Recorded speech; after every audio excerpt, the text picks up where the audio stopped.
Hey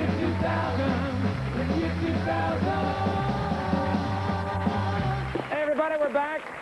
Folks, my next guest has the #1 best-selling book in America, Rush Limbaugh is a Big Fat Idiot and Other Observations. Please welcome Al Franken.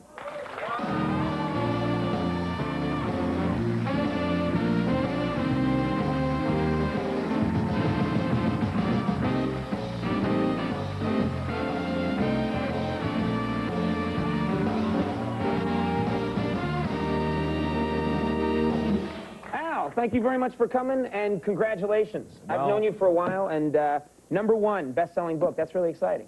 Best-selling nonfiction hardcover. But the book, well, you know. That's still a pretty big achievement. The book is doing so well that I am now for the Forbes flat tax. Really? Yeah. That good, huh? You're going to cash in on this big time, huh? Yeah. Well, this is very exciting. I was reading through this today. Laugh out loud funny. Very funny. It really is. Take it from me, I'm wearing a spacesuit. You can trust me as an arbiter of good taste. Yes? Well, I was just going to brag a little, because the book is not only funny, as you say. Yes. But I said laugh out loud funny. Laugh out loud funny. Yeah. But also quite prescient. Yes. For example, in this chapter, and I wrote it this summer, but this is a chapter called Pat Buchanan, Nazi Lover. And...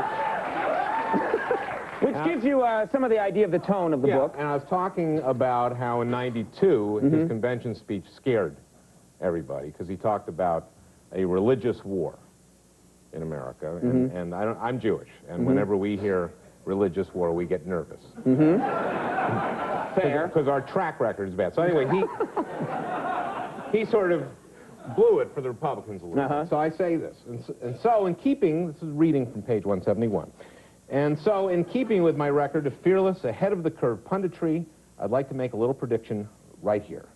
He's going to do it again. Only this time it will be worse, because this time the people screaming will be his delegates. In fact, I believe that Pat Buchanan may very well win the nomination. That gives you some idea how low my regard is for Republican primary voters. Now, this is incredible. You made this prediction. You made this prediction in the summer, based on... In the summer when no one was saying, no one at the time was saying Pat Buchanan. I went to the Pro conference down in Dallas, and I counted 6 standing ovations, and it's very hard to count when you're cowering under your chair. But I met him actually in 1988. I did commentary for CNN, and I really liked him.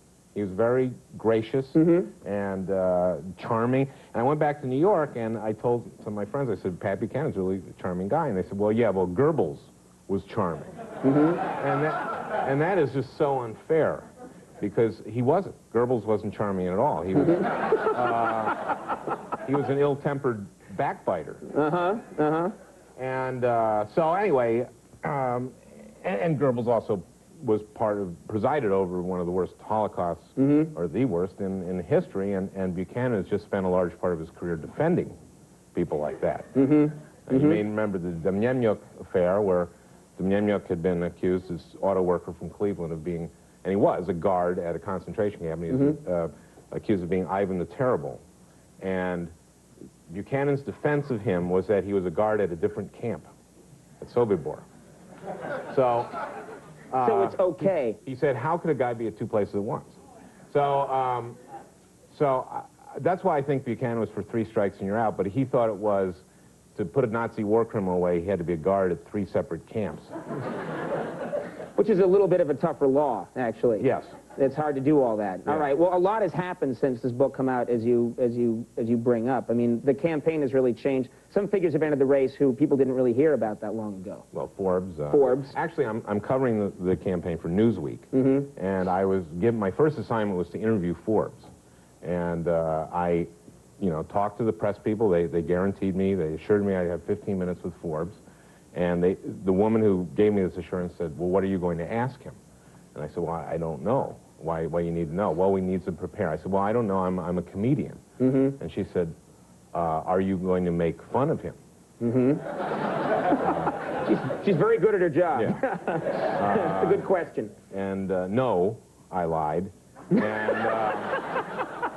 So the idea was I was going to follow him in Iowa, then New Hampshire. I was going to spend 15 minutes with him.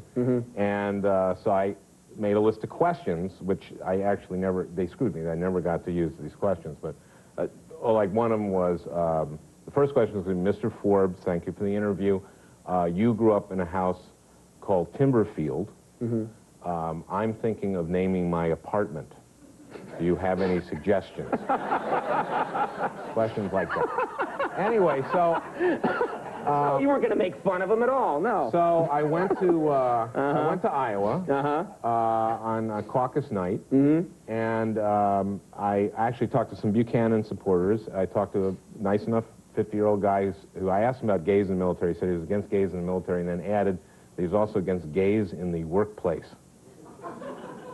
Nice. Yes. Anyway, so, and Forbes did very badly that night. He spent, on caucus night, he spent over $400 per vote. So they decided to regroup and cut new, less negative ads. And so they called off the next day's events in New Hampshire, which that's when I was going to interview him. So, but they assured me I'd be able to talk to him on Wednesday at the Rotary Club in Milford. So I used Tuesday night to see some other events. I went to a Dole VFW spaghetti dinner in Manchester, which was very nice. You can really let your hair down there, yeah. What was great about the event was that there are actually people older than Dole there, so that was very nice. And doesn't happen much for him. And then I went to this Buchanan event in Manchester, also a banquet hall, where he swaggered onto the stage to the strains of "We Will Rock You." Sung by Queen's Freddie Mercury, who died of AIDS. And anyway, so the next day, went to the Rotary Club, where I was told, and we were, but the press couldn't go in. We were freezing for 2 hours because we had scared the Rotarians, according to the Forbes people. And nothing was happening, and a Dutch crew came up to me, and they had read my book and asked me about, this is how little was going on. They interviewed me. And so they said, who do you like? What Republican? I said, I kind of like Bob Dole. And they said, oh, but he's so old. And I said, well, you know, he wasn't too old to bail your Dutch ass out during World War II. And wait a minute. How did that go over? Well, he kind of went like this, and I said, how long did it take the Nazis to roll over Holland? Like an hour? Yeah. And he looked really shocked. And I said, you know, Gee, why? I said, you know, maybe I'd cut you some more slack if you hid Anne Frank a little better. So I'm sort of hoping... yeah? I'm sort of hoping that was on Dutch TV, but I don't know. Anyway... So have you ever heard of editing? So the event was over, and Forbes gets out, and he gives a little press conference to everybody, and he gets on the bus, and they had assured me this whole time I was going to you're on the top of the list. They I go on the bus to talk to them, they push me off, and I talked to the press guys getting in his car, and I said, what's going on? Oh, we're running behind. Well, am I going to get to ask him this, you know, on the phone? I'll try. So, which meant no. And I said, yeah, well, I'll try not to write the meanest article about your guy. Excuse me. Sorry. Anyway, so... But can I do my... No, Al, I should assure people, in the future, you're allowed to talk that way on network TV. It's fine in the future, so it's not a problem. Anyway, we're just about out of time, but I understand you have a little Dole you want to do for us. Yeah, well, Dole, I notice, talks about himself always in the third person. So this is my Bob Dole ordering breakfast. Bob Dole would like the scrambled eggs. Don't make them too soft. Bob Dole doesn't like his eggs runny. And bring me some toast in that. Bob Dole can't spread the butter on the toast, so bring that buttered. Bob Dole sacrificed for his country. Bob Dole can't spread the cream cheese on the bagel. That's why Bob Dole's cholesterol is so low. From Bob Dole. Very nice. Well, the book, Rush Limbaugh is a Big Fat Idiot and Other Observations, #1, available everywhere. Daryl Hammond's coming up. We'll be right back. Thank you, Al. Al Franken.